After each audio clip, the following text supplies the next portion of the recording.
बैठे बरासन राम जानकी मुदित मन दशरथु भये। तनु पुलक पुनि पुनि देखी अपने सुकृत सुर तरु फल नये।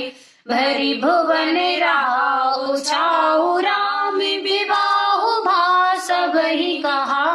कही भांति बरनि रास रसना एक यहु मंगल महा। तब जनक पाई वशिष्ठ आय सुब्याह साज समारि के। मांडवी सुत कीरति उर्मिला कुंवरी लई हंकार के। कुश केतु कन्या प्रथम जोगुन शील सुख शोभामयी। सब रीति प्रीति समेत करी सो ब्याहि नप भर तहि दई। जानकी लघु भगनी सकल सुंदरी शिरोमणि जानिके। सो तनय दीन बेयाहि लखन ही सकल विधि सन्मानिके। जह नाम सुत कीरति सिलोचनि सुमुख सवे गुण आगरी। सो धैर्य पूसुद नहीं भूपति रूप शील उजागरी। अनुरूप बर दुल्हन परस पर लखि सकुच सिंह हर सही। सब मुदित सुंदरता सराहे। सुमन सुर नर बर सही। सुंदरी सुंदर बरन सह सब एक मंडप राजहि। जनु जीव उर चार्यो अवस्था विभून सब विराजहि। श्री राम जी और जानकी जी की श्रेष्ठ आसन पर बैठे उन्हें देखकर दशरथ जी मन में बहुत आनंदित हुए। अपने सुकृत रूप कल्प वृक्ष में नए फल आए देखकर उनका शरीर बार बार पुलकित हो रहा है। 14 भुवनों में उत्साह भर गया। सबने कहा कि श्री रामचंद्र जी का विवाह हो गया। जीव एक है और यह मंगल महान है। फिर भला यह वर्णन करके किस प्रकार समाप्त किया जा सकता। तब वशिष्ठ जी की आज्ञा पाकर जनक जी ने विवाह का सामान सजाकर मांडवी की श्रुतकीर्ति जी और उर्मिला जी इन तीनों राजकुमारियों को बुला लिया। कुश ध्वज की बड़ी कन्या मांडवी जी को जो गुणशील सुख और शोभा की रूप ही थी, राजा जनक ने प्रेम पूर्वक सब रीतियां करके भरत जी को ब्याह दिया। जानकी जी की छोटी बहन उर्मिला जी को सब सुंदरियों में शिरोमणि जानकर उस कन्या को सब प्रकार से सम्मान करके लक्ष्मण जी को ब्याह दिया। और जिनका नाम श्रुतकीर्ति है, वह जो सुंदर नेत्रों वाली, सुंदर मुख वाली, सब गुणों की खान और रूप तथा शील में उजागर हैं, उनको राजा ने शत्रुघ्न को ब्याह दिया। दूल्हा और दुल्हन ने परस्पर अपने अपने अनुरूप जोड़ी को देखकर सकुचते हुए हृदय में हर्षित हो रही हैं। सब लोग प्रसन्न होकर उनकी सुंदरता की सराहना करते हैं और देवगण फूल बरसा रहे हैं। सब सुंदरियां दुल्हनें सुंदर दूल्हों के साथ एक ही मंडप में ऐसी शोभा पा रही हैं मानो जीव के हृदय में चारों अवस्थाएं जागृत, स्वप्न, सुसुप्ति और तुरीय अपने चारों स्वामियों विश्व, तेजस, प्राज्ञ और ब्रह्म सहित विराजमान हो। मुदित अवधपति सकल सुत रामा।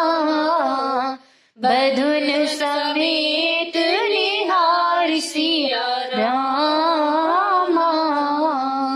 जिन पाए महिपाल मनि रामा।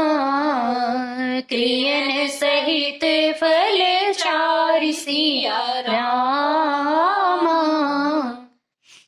सब पुत्रों को बहुओं सहित देखकर अवध नरेश दशरथ जी ऐसे आनंदित हैं मानो वे राजाओं के शिरोमणि क्रियाओं, यज्ञ क्रिया, श्रद्धा क्रिया, योग क्रिया और ज्ञान क्रिया सहित चारों फल अर्थ, धर्म, काम और मोक्ष पा गए हों।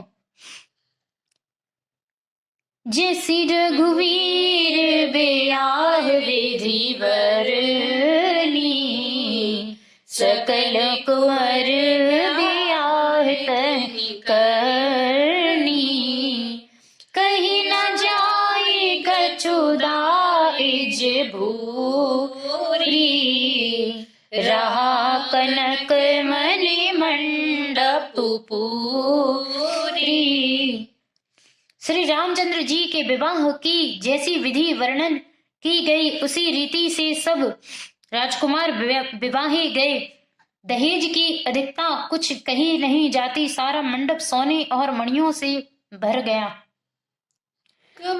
कंबल बसन विचित्र पटोरे, भांति भांति बहु मोल न थोरे, गजरत तुरग दास अरुदासी, धेनु अलंकृत काम दुहासी।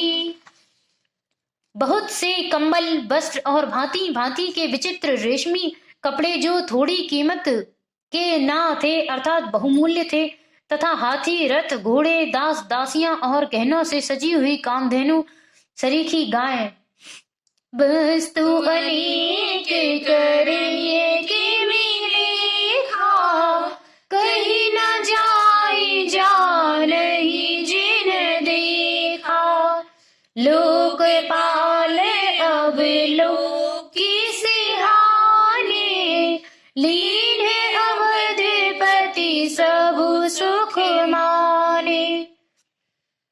आदि अनेकों वस्तुएं हैं जिनकी गिनती कैसे की जाए उनका वर्णन नहीं किया जा सकता। उन्होंने देखा है वही जानते हैं। उन्हें देखकर लोकपाल भी सिहा गए। अब अवध राज दशरथ जी ने सुख मानकर प्रसन्न चित्त से सब कुछ ग्रहण किया। दीन जांच कनि जो जेहि भावा, उबरा सो जना से विरावा, तब कर जोरी जनक मृदु वाणी, बोले सब बरात सन्मानी। उन्होंने यह दहेज का सामान याचकों को जिसे अच्छा लगा दे दिया। जो बच रहा वह जनवास में चला गया। तब जनक जी हाथ जोड़कर सारी बारात का सम्मान करते हुए कोमल वाणी से बोले, सन्मानी सकल बरात आदर दान विनय बढ़ाई के, प्रमुदित महामुनि वृंद वंदे पूजी प्रेम लड़ाई के, सिरुनाई देव मनाई सब सन कहत पर संपुट किए, सुरदादु चाहत भाव सिंधु की तोस जल अंजलि दिए, कर जाऊरी जनक बहुरी बंधु समेत कौशल राय, सो बोले मनोहर बयन सानि सनेह सील सुभाए, सो संबंध राजन राव रे हम बड़े अब सब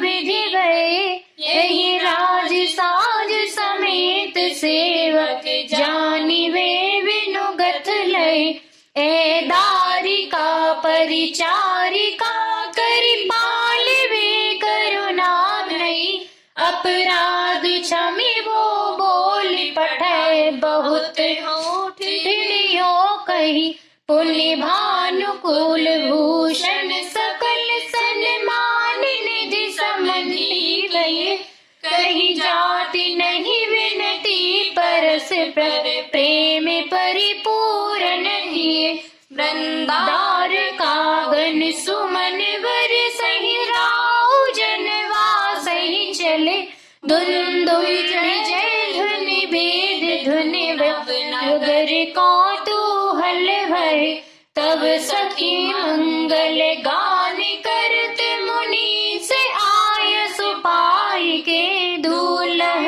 दुल्हन सहित सुंदरी चल को खबर ल्याई के। आदर दान विनय और बड़ाई के द्वारा सारी बारात का सम्मान कर राजा जनक ने महान आनंद के साथ प्रेम पूर्वक लाड़ करके मुनियों से समूह की पूजा एवं वंदना की। सिर नवाकर देवताओं को मनाकर राजा हाथ जोड़कर सबसे कहने लगे कि देवता और साधु तो भाव ही चाहते हैं, वे प्रेम से ही प्रसन्न हो जाते हैं। उन पूर्ण काम महानुभावों को और कुछ देकर कैसे संतुष्ट कर सकता है? क्या एक अंजलि जल देने से कहीं समुद्र संतुष्ट हो सकता है? फिर जनक जी भाई सहित हाथ जोड़कर कौशलाधीश दशरथ जी से स्नेहशील और सुंदर प्रेम में सानकर मनोहर वचन बोले, हे राजन, आपके साथ संबंध हो जाने से अब हम सब प्रकार से बड़े हो गए। इस राजपाट सहित हम दोनों को आप बिना दाम के लिए हुए सेवक ही समझिएगा। इन लड़कियों को टहलनी मानकर नई नई दया करके पालन कीजिएगा। मैंने बड़ी ठेड़ाई की कि आपको यहाँ बुला भेजा, अपराध क्षमा कीजिएगा। फिर सूर्यकुल के भूषण दशरथ जी ने समधी जनक जी को संपूर्ण सम्मान का निधि कर दिया। इतना सम्मान किया कि वे सम्मान के भंडार ही हो गए। उनकी परस्पर की विनय कहीं नहीं जाती। दोनों के हृदय प्रेम से परिपूर्ण है। देवतागण फूल बरसा रहे हैं। राजा जनवासे को चले। नगाड़े की ध्वनि, जय ध्वनि और देव ध्वनि, वेद की ध्वनि हो रही है। आकाश और नगर दोनों में खूब कौतूहल हो रहा है, आनंद छा रहा है। तब मुनीश्वर की आज्ञा पाकर सुंदरी सखियां मंगल गान करती हुई दुल्हनों सहित दूल्हों को लेवाकर कोहबर को चली। पुनि पुनि राम ही चितवसी रामा, सकुचित मनु सकुच नाशिया रामा। हरत मनोहर मीन छवि रामा, प्रेम प्यास नैन सिया रामा। सीता जी बार बार राम जी को देखती हैं और सकुचा जाती हैं, फिर उनका मन नहीं सकुचाता। प्रेम के प्यासे उनके नेत्र सुंदर मछलियों की छवि को हर रहे हैं।